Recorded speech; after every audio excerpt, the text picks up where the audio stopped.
Salam, hər vaxtınız xeyir olsun, hörmətli izləyicilər. Dostoven efirində yenidən xoş gördük. Dövlət Məşğulluq Agentliyi ilə Dostovenin birgə layihəsi olan İş Saatını izləyirsiniz. Yeni xəbərlərimiz və aktual mövzularımız ilə qarşınızdayıq, efirimizə başlayaq. Bugün iş saatında Vətən müharibəsindən sonraki dövrdə dövlət başçısının tapşırıqları əsasında şəhid ailəsi üzvləri və müharibə iştirakçıları ilə bağlı həyata keçirilən məşğulluq tədbirlərindən danışacağıq. Qonağımızla birgə bu barədə ətraflı söhbətimiz olacaq. Bəs geridə qoyduğumuz həftə ərzində nələr baş verib?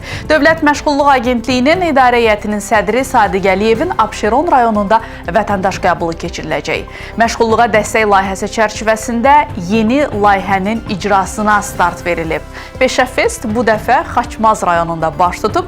Dövlət Məşğulluq Agentliyi tərəfindən gələcəyin peşələri sammiti keçiriləcək. Daha ətraflı həftənin xəbər xülasəsində izləyirik.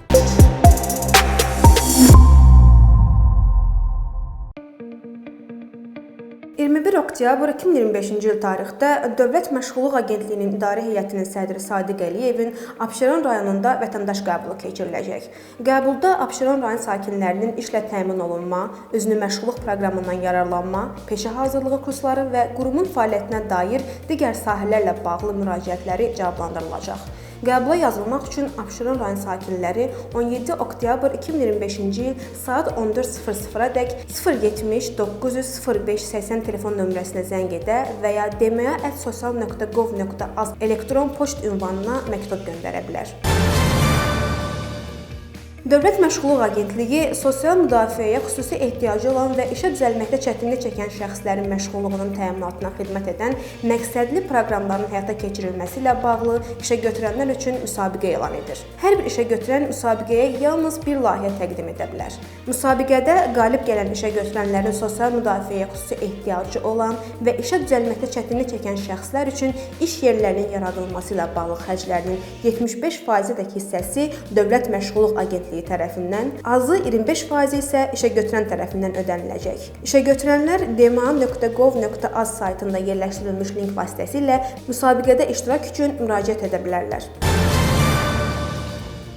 Dövlət Məşğulluq Agentliyinin təşkil etdiyi Peşə Fest tədbiri bu dəfə Xaçmaz rayonunda keçirilib. Peşə öyrən gələcəyini qur devizi ilə təşkil edilən festival gənclərin və şagirdlərin peşə seçiminə, onların karyera istiqamətində doğru addım atmalarına dəstək olmaq məqsədi daşıyır. Peşə Festdə ümumilikdə 14 peşə üzrə maarifləndirici tədbirlər təşkil olunub.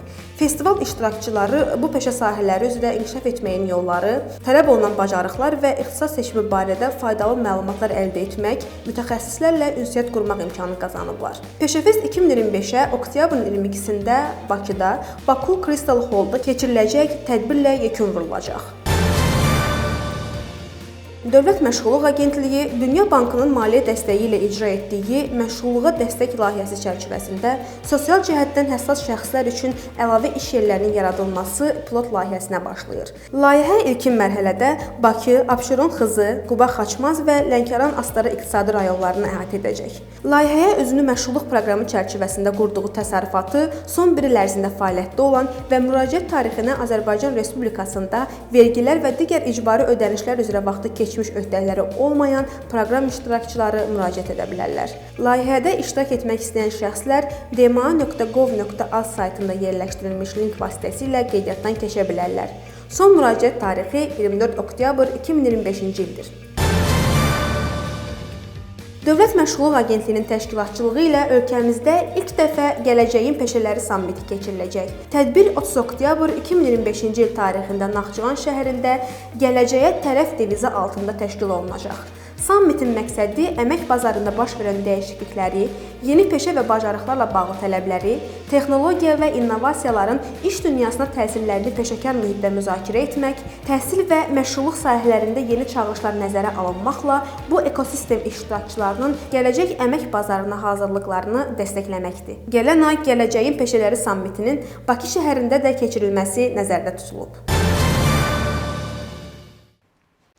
Ötən həftə regional məşğulluq filialları tərəfindən yeni işə götürənlərlə görüşlər keçirilib, yeni peşə hazırlığı kurslarının icrasına başlanılıb və digər məşğulluq tədbirləri icra olunub.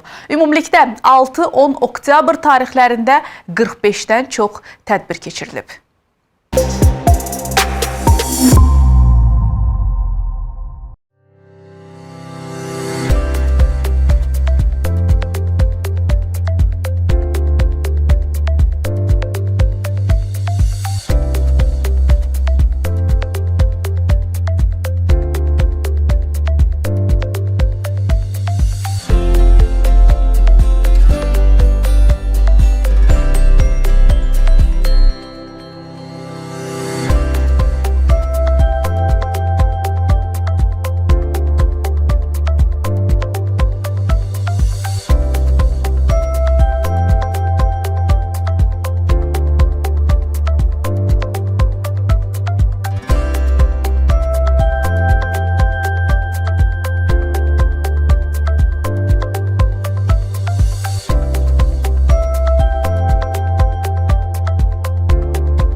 İşğaldan azad olunmuş ərazilərimizdə də məşğulluq tədbirlərinin icrası davam edir. Həm Şərqi Zəngəzur, həm də Qarabağ regional məşğulluq filialları tərəfindən həftə ərzində işə götürənlərlə görüşlər keçirilib, öz doğma yurdlarına köçürülmüş vətəndaşların məşğulluq imkanları qiymətləndirilib. Ətraflı təqdim edirik.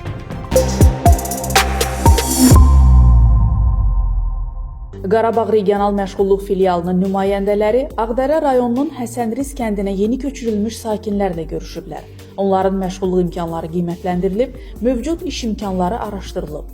Görüşdə iştirak etmiş vətəndaşların müraciətləri üzrə aidiyyatı işlər aparılıb.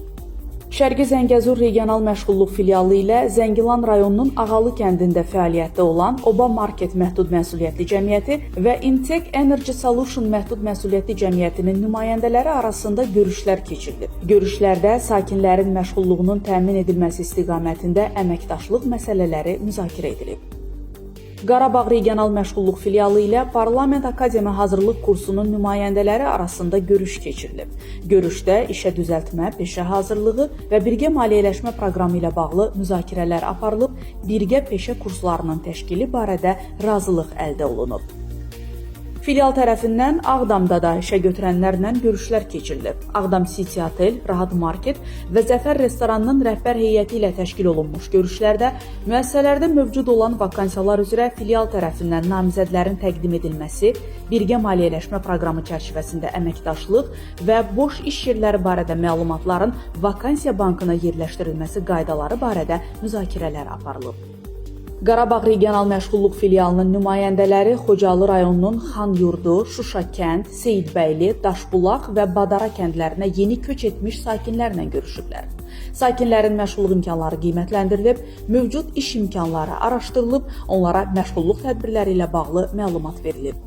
Qarabağ regional məşğulluq filialının müdiri Babək Tağıyev, Kənd Təsərrüfatı Nazirliyinin Aqrar İnnovasiya Mərkəzi və Qarabağ Universitetinin birgə təşkilatçılığı ilə Xankəndi şəhərində dəqiq kənd təsərrüfatında süni intellektin tətbiqi layihəsi çərçivəsində keçirilmiş bootcampda iştirak edib. Tədbir iştirakçılarına Dövlət Məşğulluq Agentliyi tərəfindən özünü məşğulluq proqramı çərçivəsində kənd təsərrüfatı istiqaməti üzrə verilən əmlaklar, həmçinin sakinlərin aqrar sahə üzrə maarifləndirilməsi tədbirləri barədə məlumat verilib.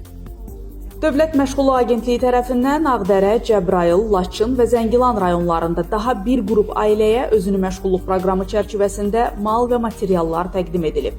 Verilmiş aktivlər hesabına onlar kişi bərbərxanası, avtoçilingər, un məmulatları istehsalı, kiçik dərzi sexi, qadın gözəllik salonu, qoyunçuluq, keçiçilik, arıçılıq və digər istiqamətlər üzrə kiçik bizneslərini yaradıblar. Şərqi Zəngəzur regional məşğulluq filialı tərəfindən Cəbrayıl rayon Mehdi Mehdizadə adına tam orta məktəbin şagirdləri üçün peşəyönümü məsləhət xidməti təşkil edilib. Şagirdlərə ixtisas seçimi barədə məlumat verilib.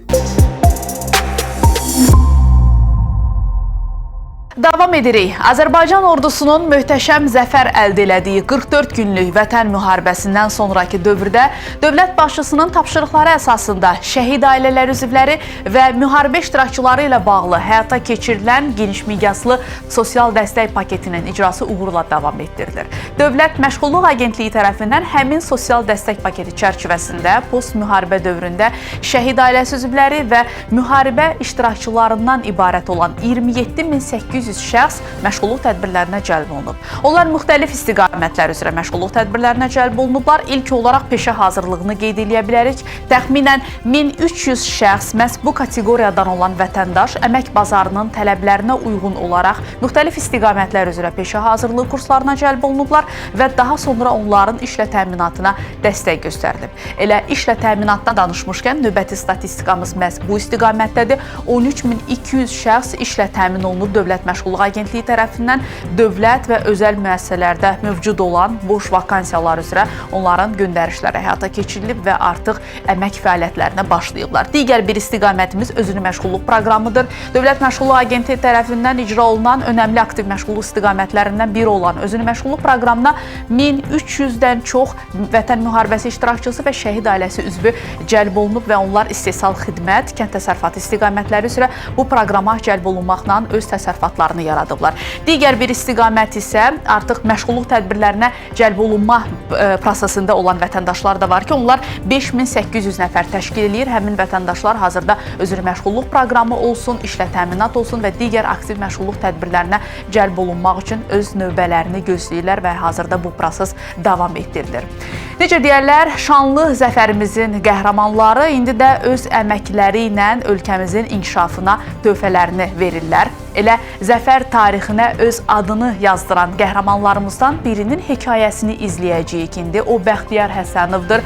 Bəxtiyar Həsənov Laçın şəhərində məskunlaşıb, Laçın sakinidir və burada məskunlaşdıqdan sonra Dövlət Məşğulluq Agentliyi tərəfindən işlə təmin olunan həmsöhbətimiz hazırda əməyin mühafizəsi üzrə mühəndis vəzifəsində çalışır. Uğur hekayəsini gəlin qəhrəmanımızın özündən dinləyək.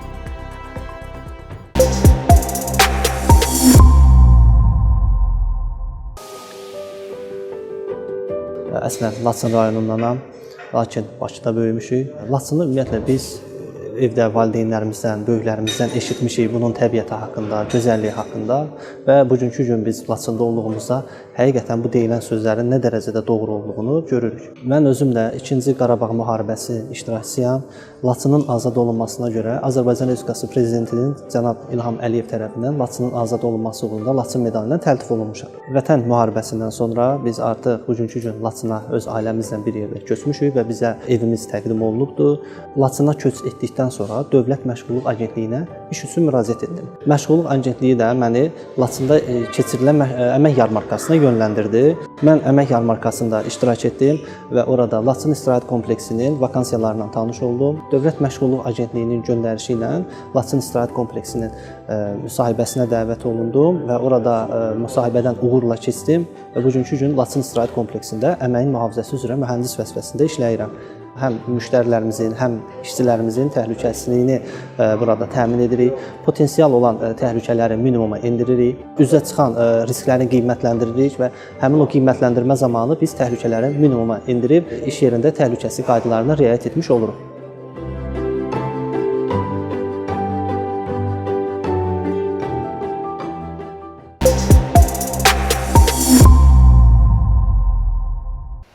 Davam edirik, hörmətli tamaşaçılar. Post-müharibə dövründə məşğulluq tədbirləri ilə bağlı görülən geniş miqyaslı işlər barədə indi studiyamızın qonağı ilə birgə danışacağıq. İş saatının bugünkü qonağı Dövlət Məşğulluq Agentliyinin Məşğulluq Tədbirləri Departamentinin müdir müavini Eldar Əliyevdir. Xoş gördük sizi, Eldar bəy, xoş gəlmisiniz. Xoş gördük, təşəkkür edirəm. Eldar bəy, bugün post-müharibə dövründə məşğulluq tədbirləri ilə bağlı görülən işlərdən danışırıq. Bilirik ki, 44 günlük vətən müharibəsi başa çatdıqdan sonra dövlət başçısının da tapşırıqlarına uyğun olaraq Əmək və Əhalinin Sosial Müdafiəsi Nazirliyi tərəfindən, eləcə də Dövlət Məşğulluq Agentliyi tərəfindən geniş miqyaslı işlərin görülməsinə başlanıldı ki, həm şəhid ailəsi üzvləri, həm müharibə veteranları, müharibə ilə əlaqədar əlilliyi olan şəxslər, onların məşğulluq tədbirləri ilə əhatə olunmaları həyata keçirilsin. Ümumilikdə buradan başlayaq. Bu proses necə təşkil olundu post-müharibə dövründə? Düzgün qeyd edirsiniz ki, ümumiyyətlə 44 günlük vətən müharibəsindən sonra ölkəmiz yeni bir inkişaf mərhələsinə qədəm qoydu. Bu inkişaf mərhələsində nəinki işğaldan azad olunmuş ərazilərin bərpa edilməsi, həmçinin müharibədən əziyyət çəkmiş, təsirlənmiş vətəndaşlarımızın məşğulluq imkanları, məşğulluq səviyyələrinin artırılması ölkə olaraq əsas prioritetlərdən birinə çevrildi. Bu istiqamətdə qeyd etdiyiniz kimi həm nazirlik olaraq, həm Dövlət Məşğulluq Agentliyi olaraq üzərimizə düşən vəzifəni dərk etmişdik və bu vəzifələr çərçivəsində müəyyən işlər görülüb və görülməyə davam edir. Belə desək, bu çərçivədə biz şəhid ailəsi üzvləri, müharibə veteranları və müharibə əlilləri ilə bağlı bu prosesdə müəyyən onlara güzəştlər, müəyyən növbədən kənar Dövlət Məşğulluq Agentliyinin təqdim etdiyi xidmətlərə uyğun olaraq onları proqramlara, tədbirlərə cəlb edirik və prosesimiz həm Dövlət Məşğulluq Agentliyinin regional filiallarında və həmçinin aparatın özündə belə deyək aparılır və kompleks tədbirlər görülür. Burada məqsəd müharibədən belə deyək təsirlənən şəxslərin, bu kateqoriyada olan şəxslərin məşğulluq imkanlarının qiymətləndirilməsi, onların əmək bazarına sürətli inteqrasiyasının təmin edilməsi və işlə təmin olunmasına yönəldilib bütün diqqət və bu çərçivədə proseslər davam edir. Bildiyim qədərilə burada həmin şəxslərin Məşğulluq Agentliyinin yerli filiallarına və yaxud da ki, dost mərkəzlərinə müraciətlərini gözləmədən onlarla proses aparılırdı. Düzdürmü? Filiallar tərəfindən şəxslərlə gedilirdi, görüşülürdü, elə yerində onların məşğul imkanları qiymətləndirilirdi. Təbii ki, həm müharibə bitdiyi dövrdən sonra qısa müddət ərzində həm qeyd etdiyiniz kimi indiki vəziyyətdə belə biz həmin kateqoriyadan olan şəxsləri, yəni şəhid ailəsi üzvləri, müharibə veteranları və müharibə əlillərinə onların müraciəti olmadan öz ünvanlarında onların ehtiyaclarının müəyyənləşdirilməsi, ehtiyaclarına uyğun apara biləcəyimiz tədbirlərin müəyyən edilməsi məqsədi ilə səfərlər təşkil olunur. Bəli. Həmin səfərlər çərçivəsində nəinki məşğulluq imkanları, hətta şəxslərin ümumi sosial, iqtisadi problemləri dinlənilir və həmin səfərin nəticəsində biz şəxsləri müəyyən edilmiş müxtəlif istiqamətlərə cəlb eləyə bilirik. Bunlar hansı tədbirlərdir Eldar bəy? Hansı istiqamətlər üzrə əsas işlər aparılır? Bizim Dövlət Məşğulluq Agentliyinin təqdim etdiyi bütün istiqamətlər üzrə deyərdim ki, biz bu kateqoriyada olan şəxslərlə işləmişik. Qeyd etmək lazımdır ki, işə düzəltmə tədbirlərimiz özəl və dövlət sektorunda təqdim olunmuş vakansiyalara uyğun olaraq şəxslərə göndərişlər verilir və işlə təmin olunurlar. Bundan başqa bildiyiniz kimi bizim məşhur özünə məşğul proqramımız var. Orada da biz bu kateqoriyadan olan şəxsləri cəlb etmişik. Hətta hal-hazırda da prosesdə olanlar var.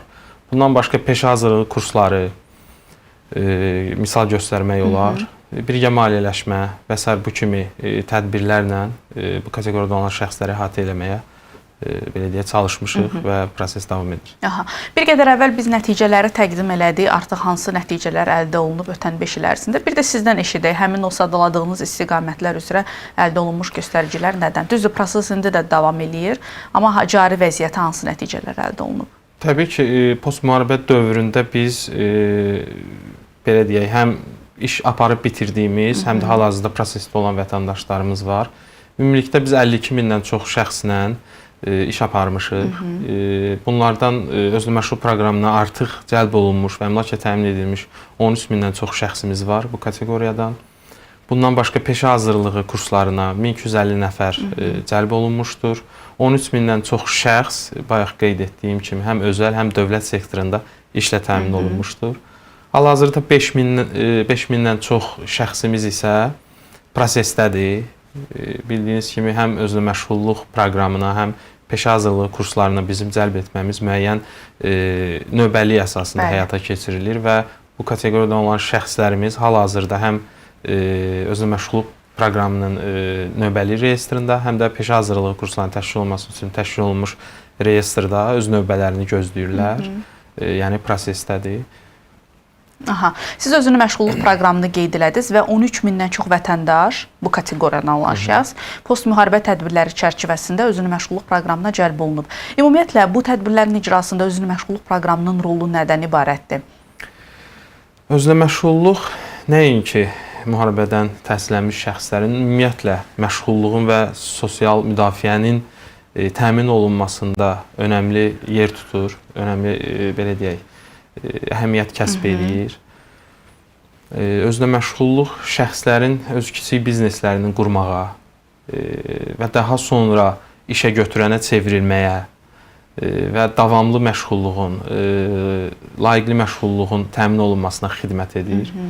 Əlavə olaraq qeyd etmək istəyirəm ki, hal-hazırda bizim məşğulluq dəstək layihəsi çərçivəsində 100 artıq qalib benefisiarımız var ki, onlara verilən avadanlıqlardan belə deyək, təyinat üzrə istifadə edib və artıq bizneslərini böyüdüblər. Həmin şəxslərə növbəti mərhələdə artıq əlavə avadanlıqların verilməsi nəzərdə tutulur. Bu da göstərir ki, özünə məşğulluq proqramı əhali arasında həm populyarlıq qazanıb, həm dövlət tədbiri olaraq çox mühüm əhəmiyyət kəsb eləyir ki, şəxslər onlara verilən aktivləri böyüdə bilirlər, işə götürənə çevrilirlər. Gələcəkdə indi bizim araşdırmalarımız göstərir ki, hətta şəxslər artıq yavaş-yavaş işə götürənə çevrilir və müəyyən işçilər cəlb edirlər. Bu səbəblə özünə məşğulluq proqramı ümumiyyətlə məşğulluq tədbirləri arasında xüsusi yeri var və demək olar ki, sütun bir təminat forması deyə bilərik. Bilirik ki, bu proqramın da icrasında məhz şəhid ailəsi üzvləri, müharibə veteranları da onlar üstün hüquqa maliklər, onlara əlavə bir skorinq balı verilir növbəllik sistemində. Ümumiyyətlə də həm qaydalar, həm də məşğulluq tədbirlərinin icrası zamanı qanunvericilik nə deyir? Bu kateqoriyada olan şəxslərə hansı üstün hüquqlar tanınır? Qısa olaraq qeyd edeyim ki, özü məşğul proqramı müəyyən mərhələlərdən ibarətdir, qanunla müəyyən edilmiş qaydada. Bunlar şəxslərə məlumat və məsləhətlərin verilməsidir, özünə məşğul istiqamətin seçilməsinə köməklik göstərilməsidir. Daha sonra şəxsin şəraitinin yoxlanmağı üçün, belə deyək, özünə məşğul uyğunluğunun yoxlanılması üçün ilkin monitorluqların təşkilidir. Biznesini quracaq şəxslərə təlim mərhələsidir ki, hansı ki, orada şəxslər biznesdə fəaliyyət göstərməyin yollarını ümumi kiçik də olsa bir giriş üçün müəyyən bir məlumatlar əldə edirlər. Daha sonra əmlakların təqdim edilməsi mərhələsidir ki, biz burada vətəndaşa 1 il müddətində əmlakları natural şəklində istifadəyə veririk təhvil təslim aktı ilə. Daha sonra isə yekunda 1 il ərzində şəxsin yekun monitorinq dediyimiz monitorinq mərhələsi gəlir ki, burada şəxsin ona verilən əmlakdan təyinatı üzrə istifadə edib etməməsi yoxlanılır. Şəxs əgər təyinat üzrə bu əmlaklardan istifadə edirsə, artıq həmin əmlaklar onun mülkiyyətinə verilir. Bu çərçivədə, bu mərhələlərdə sadaladığımız kateqoriyalara üstünlük hüququ verilir. Növbədən kənar bu proseslərə cəlb olunurlar. Bayaq qeyd etdiyim kimi, növbəllik reyestrində bizim şəxslərin hər birinin ayrı-ayrılıqda skorinq balları dediyimiz bir sistemlə növbəlikdə gözləyirlər və həmin sistemdə, həmin reyestrdə bu kateqoriyadan şəxslər müəyyən üstünlüyə malikdir ki, sıravi digər vətəndaşdan fərqlənir və növbəllik reyestrində daha öndə görsənir və bu da onu gətirib çıxarır ki, sadaladığım mərhələlərə bu kateqoriyada olan şəxslər daha tez cəlb olunur və daha tez əmlakla təmin olunurlar və bu şəxslər qanunla müəyyən edilmiş qaydada üstünlük hüququna malikdirlər. Eldar bəy, ola bilər ki, kimdəsə sual yaransın ki, mən bu proqramdan yararlanmaq üçün hara və necə müraciət eləməliyəm? Elə bir şəhid ailəsi üzvü və yaxud da ki, müharibə iştirakçısı, müharibə veteranı ola bilər ki, onlar öz işlərini qurmaq istəyə bilərlər və yaxud da ki, yeni bir peşəyə yiyələnmək istəyirlər. Bu proses, müraciət prosesi və son nöqtəyə, finala gələnə qədər keçməli olduğu mərhələlər nələrdir? Bütün şəxslər, hansı ki, bizim təqdim etdiyimiz tədbirlərə qoşulmaq istəyirlərsə, tək şəxsiyyət vəsiqəsi ilə Dövlət Məşğul Agentliyinin regional məşğulluq filiallarına və eləcə də dost mərkəzlərinə müraciət edə bilərlər. Onların müraciəti belə deyək, əsnasında onların məşğulluq imkanları qiymətləndirilir və məşğulluq imkanları qiymətləndiriləndən sonra onların hər birinə ayrı-ayrılıqda fərdi məşğulluq proqramı tərtib olunur ki, həmin fərdi məşğulluq proqramında bizim təqdim etdiyimiz xidmətlər sıralanır. Misal üçün, elə adam var ki, ona özünə məşğulluq uyğun tədbiri kimi çıxır FNP-sində, fərdi məşğulluq proqramında.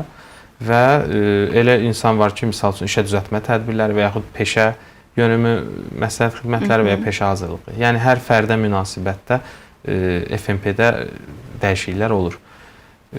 Növbəlik əsasında FNP-nin icrası karyera məsləhətçisi və vətəndaş tərəfindən həyata keçirilir. Yəni, sizin suala gəldikdə şəxs tək şəxsiyyət vəsiqəsinə müraciət edir, işsiz kimi qeydiyyata alınır, məşğul imkanı qiymətləndirilir, FNP tərtib olunur, qısa desək, və FNP-yə uyğun olaraq şəxsdən iş aparılır. Və sadaladığım bu tədbirlərə şəxslər cəlb olunurlar. Ümumiyyətlə, özünü məşğulluq proqramına məhz müharibə veteranları, müharibə iştirakçısı olsun, bu kateqoriyadan olan şəxslərin daha çox marağı var deyə bilərik. Ümumiyyətlə, statistika nəyi göstərir? Ümumiyyətlə, özünə məşğulluq proqramına bayaq da qeyd etdiyim kimi populyar bir tədbirimizdir və vətəndaşlarımızın ümumi fərq qoymadan, belə deyərdim ki, tələb olunan bir tədbirimizdir. Təbii ki, bu kateqoriyadan olan şəxslərin də düzgün qeyd edirsiniz ki, onların istəyi, arzusu ilə özünə məşğulluq proqramında öz kiçik bizneslərini qurmaqdır və bizim də işimiz onlara köməklik göstərməkdir. Hazırda da filiallar tərəfindən bu proses aparılırmı? Yəni görüşlər keçirilsin, onları müəyyən məşğulluq tədbirlərinə cəlb eləmək üçün hansısa bir proseslər həyata keçirilsin ki, ola bilər kimsə xəbərsiz qalıb və yaxud da ki, məlumatı yoxdur və s. Yəni bu proses hazırda da davam eləyirmi? Təbii ki, bu proses bütün respublika üzrə davam eləyir. Bu kateqoriyalan şəxslər daim diqqət mərkəzindədir bizim tərəfimizdən. Və mən əlavə olaraq qeyd etmək istəyirəm, bir də belə deyək, təkrar etmək istəyirəm ki, bizim işğaldan azad edilmiş ərazilərimizdə artıq xidmət şöbələrimiz qurulub. Həmin xidmət şöbələri, mən deyərdim ki, fasiləsiz olaraq, köçə uyğun olaraq hər bir şəxsin qapısında monitorinqlər deyək də, səfərlər deyək, təşkil edir və bayaq qeyd etdiyim kimi şəxslərin məşğulluq imkanlarını dəyərləndirir, onların ehtiyacı dinlənilir və o istiqamətdə işlər aparılır. Yəni, nəinki biz vətəndaşlarımızı gözləyirik, hətta biz onların qapısına gedirik, onlara məlumat veririk ki, belə tədbirlərimiz var və onların ehtiyacını ölçürük. Eldar bəy, son olaraq bunu da soruşmaq istəyirəm. Məşğulluq marafonu icra olunmuşdu, bilirsiniz, müharibədən sonraki dövrdə. Çox uğurlu bir kampaniya olmuşdu, yaxşı da nəticələr əldə olunmuşdu. Ümumilikdə belə prosesə baxanda işə götürənlərin fəaliyyətini necə qiymətləndirmək olar? Onlar da maraqlıdırlarmı bu kateqoriyada olan şəxslərə dəstək olsunlar? Təbii ki, bütün dövlət qurumları kimi özəl tərəf olan işə götürənlər də ümumi amal üçün, ümumi məqsəd üçün çəkilən əziyyətə, belə deyək, qoşulublar və onlar da çox maraqlıdır ki, bu kateqoriyada olan şəxslərin məşğulluğu təmin olunsun və daim həmin işə götürənlərlə biz sıx əməkdaşlıq edirik. Onların müraciətlərinə çevik, belə deyək, geri dönüşlər edirik. Yəni, qeyd etdiyiniz istiqamət üzrə daim işə götürənlərin marağı hiss olunur, belə deyək. Aydındır. Məşğulluq marafonunda da əslində onların iştirakından da bu qənaətə gəlmək olar ki, hər kəs buna bir məsuliyyəti kimi yanaşırdı. Bir vəzifə kimi. Bəli, sosial tərəfdaşlar da və o yöndə prosesi aparırdılar. Təşəkkür edirəm sizə gəldiyiniz üçün və məlumatları bizimlə bölüşdüyünüz üçün. Mən təşəkkür edirəm. Sağ olun, çox sağ olun. Belə hörmətli tamaşaçılar, İş Saatının növbəti efiri ilə qarşınızdaydıq. Bugün Vətən müharibəsindən sonraki dövrdə Dövlət Məşğulluq Agentliyi tərəfindən şəhid ailəsi üzvləri, müharibə veteranları, müharibə ilə əlaqədar əlilliyi olan şəxslərin məşğulluq məsələlərinin həlli istiqamətində görülən işlərdən danışırdıq. Növbəti həftə yenə eyni saatda və eyni gündə qarşınızda olacağıq. Görüşərik, hələlik.